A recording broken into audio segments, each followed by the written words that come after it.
Good morning, my dear students. Today, let us discuss about the dielectrics, which is from paper 7. We are left with the two chapters, as I told you earlier. Nuclear reactions we have completed in paper 8, and elementary particles I am halfway down. So I will complete elementary particles in tomorrow's class. And today, let us complete the dielectrics, which is the remaining chapter from paper 7. Dielectrics. I think all of you know what are dielectrics. Many insulating materials which are used in making capacitors for the storage of electrical charges, they make use of one or other type of dielectrics. Dielectrics are insulating substances. They have the electrical property to reduce the strength of the electric field. The main thing is the dielectric reduces the strength of the electric field because of electric polarization. But remember, all insulating substances are not dielectrics. But dielectrics are insulating materials.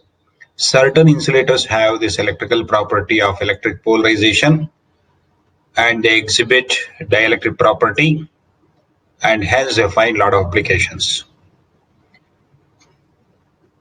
A dielectric material is one which stores electrical energy with a minimum dissipation of electric power. That means energy loss will be minimum and it can store electrical energy.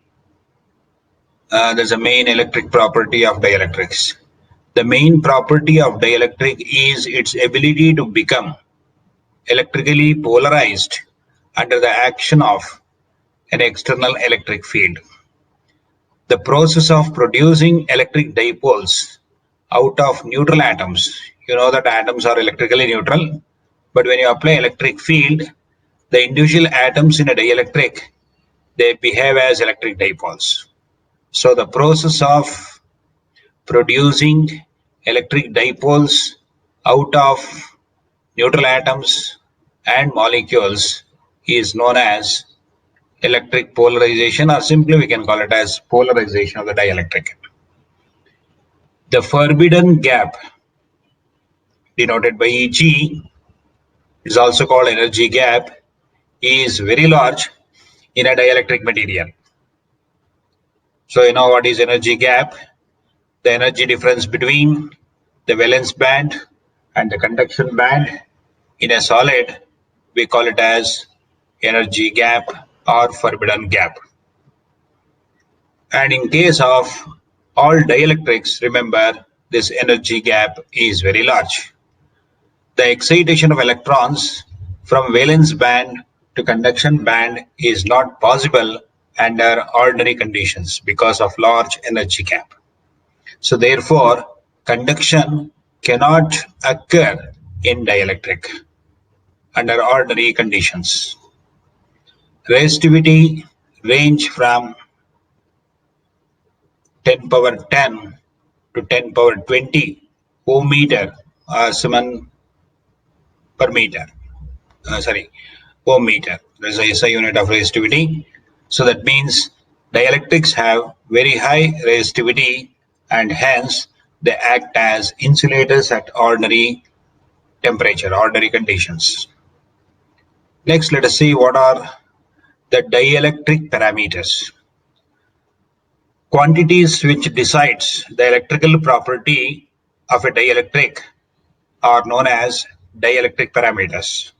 The important dielectric parameters are: number one, dielectric constant denoted by epsilon r. Second one, electric dipole moment denoted by the symbol mu e. You can see the symbol within brackets. And the third quantity is polarization denoted by P.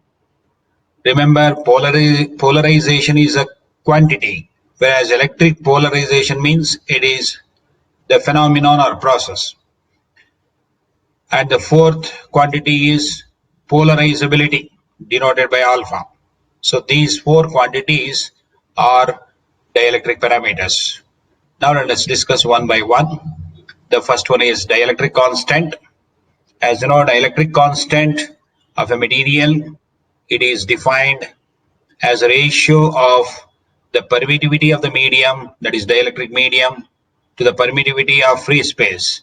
Free space refers to air or vacuum, and permittivity of free space is denoted by epsilon naught. And I think all of you know the value of epsilon naught. It is 8.854 into 10 raised to the power minus 12 farad per meter. There's a value of epsilon naught, and therefore dielectric constant, it is denoted by epsilon, or by definition it is epsilon by epsilon naught. So equation 1 can be used to define dielectric constant, which is also known as dielectric constant is also known as relative permittivity of the medium. Since it is a ratio of permittivity of the medium and free space, it has no units. We can also define dielectric constant of a medium as a ratio of force between two charges kept in air to the force between the same two charges kept separated by the same distance in the given dielectric medium. There's one more definition. It is not there in the content, but you can also use that definition. And one more definition we can give in terms of capacitance. Remember, when a dielectric is introduced between the plates of a parallel plate capacitor, its electrical capacitance C increases by a factor epsilon, where epsilon is called the absolute permittivity of the medium. Capacitance C, we can write it is equal to epsilon A by D. There's a formula where A is area of either plates and D is the distance of separation between the two parallel plates of the capacitor, and epsilon is the permittivity of the dielectric medium.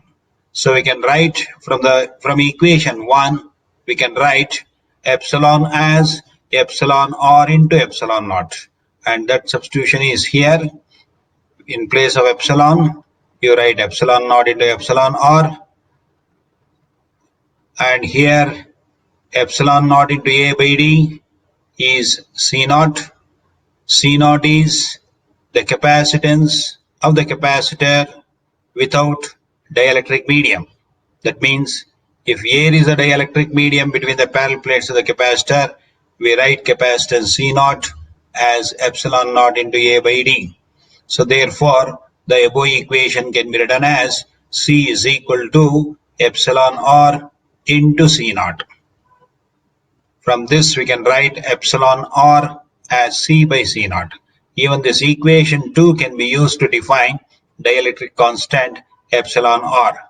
It can also be defined as a ratio of capacitance of a parallel plate capacitor with dielectric to the capacitance of the parallel plate capacitor without dielectric. So even from second equation, the farad is a unit of capacitance. Since the ratio of two capacitances gets cancelled each other, relative permittivity or dielectric constant has no units. It is the constant for a given dielectric medium. And remember, epsilon r is greater than 1 for any dielectric medium, and for air, epsilon r is taken as equal to 1. And for other dielectric materials like ceramic, mica, paper, etc., epsilon r will be very much greater than 1. The next second quantity, let us define electric dipole moment. Electric dipole moment, it is denoted by the symbol mu e. It is written within the brackets. Remember, two equal and opposite charges, say plus q and minus q, separated by a small distance r, constitutes what is known as electric dipole. and the product of magnitude of the charge and the distance of separation between them is known as electric dipole moment. So here moment is missing. You just write in your notes when there is small correction, electric dipole moment. Here it is written electric dipole moment mu E is equal to Q into R. That is equation 3. It is a vector directed from negative charge to the positive charge. Look at the figure. So in the figure we have shown negative charge as minus Q, positive charge as plus Q. Distance of separation between the two is R, and mu E is electric dipole moment. It is directed from negative charge towards positive charge. It acts along the axis, that is line joining the two charges. The total electric dipole moment of a system consisting of a number of point charges, because in a given dielectric material you do not have only one atom, only one electric dipole. It contains many such atoms which behaves as electric dipoles. Therefore, if you think of a number of point charges q1, q2, q3, etc., qn, and the corresponding distance of separation between the unlike charges R1, R2, R3, etc., Rn, then the total electric dipole moment of the dielectric, it is given by summation Qi into Ri, where I is an integer running from 1 to n. So this is how we calculate the net dipole moment possessed by the dielectric material. Next, the third dielectric parameter is polarization, denoted by P. The process of producing electric dipoles which are oriented along the direction of the electric field is known as polarization in dielectrics. So you can adopt many methods to polarize the dielectric material. That means aligning the dipoles in a proper direction, that we call it as electric polarization. And polarization is also defined as the dipole moment per unit volume averaged over the volume of the cell. So mathematically we can write polarization P is equal to dipole moment possessed by the dielectric to its volume. So if delta V is a volume and mu E is a dipole moment, then P is equal to mu E by delta V. If the number of molecules per unit volume is n, and if each has a dipole moment mu E, then the polarization is given by P is equal to n. N gives you number of molecules per unit volume into each molecule has dielectric dipole moment mu E. So n into mu E, equation 2, gives you polarization of the dielectric. I will repeat.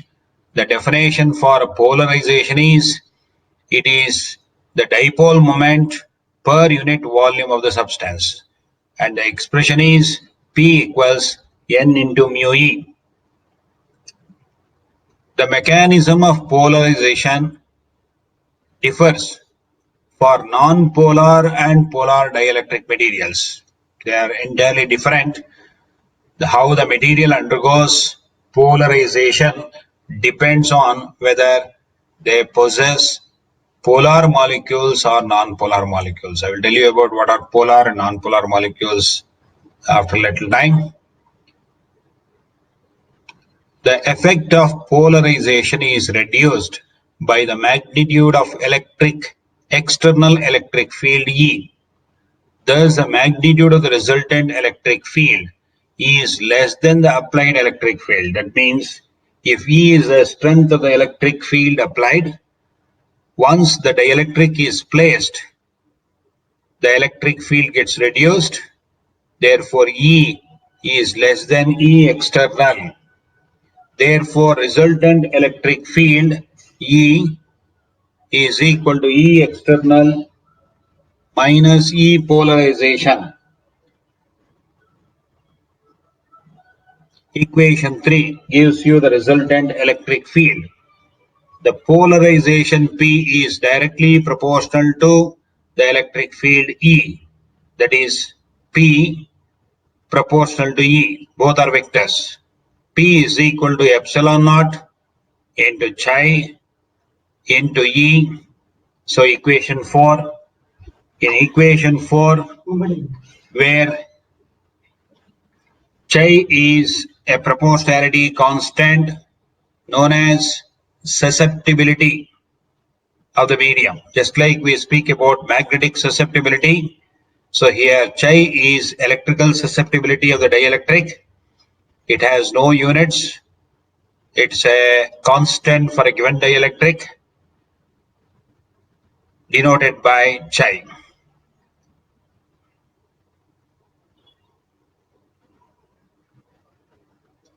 Next, the electric displacement vector, it is also called electric induction, D, for an isotropic medium is given by vector D is equal to epsilon naught into epsilon R into E. You know all the terms here. D is electric displacement vector. It is just similar to magnetic field induction, what we have discussed under magnetic field. Same is in electric field, the capital D. It is permittivity of the medium into electric field strength. Permittivity of the medium is epsilon naught into epsilon R into E. It can also be written as epsilon naught into E plus P. Therefore, epsilon R will be equal to epsilon naught E plus P divided by epsilon naught into E. Simplifying, we get 1 plus vector P divided by epsilon naught into vector E, which is equal to 1 plus susceptibility. So therefore, susceptibility is vector P divided by epsilon naught into E. And the fourth quantity is polarizability, denoted by the symbol alpha. Dipole moment, we know that it is directly proportional to electric field intensity, mu E, proportional to E, implies that mu E is alpha into E, where alpha is a proportionality constant known as polarizability of the material. Its SI unit is farad square meter. The total polarization of the dielectric containing n atoms is given by P is equal to n into alpha into E. Alpha into E is dipole moment of the atom into number of atoms n gives you the total polarization, which is given by equation 7. Where alpha is polarizability, it is the sum of alpha E plus alpha I plus alpha naught. Here alpha E, alpha I and alpha naught, they are polarizability with respect to electronic, ionic and orientation polarizability. Polarizability is not a bulk property of the material. Remember, it is a property of the individual atoms or molecules of the dielectric substance. So therefore, polarizability is due to electronic, ionic and orientation. So therefore, alpha is alpha E plus alpha I plus alpha naught. So equation 7 gives you polarizability of the dielectric medium. If it contains n number of molecules, each having polarizability alpha, when placed in the external field of strength E, the total polarization is given by equation 7.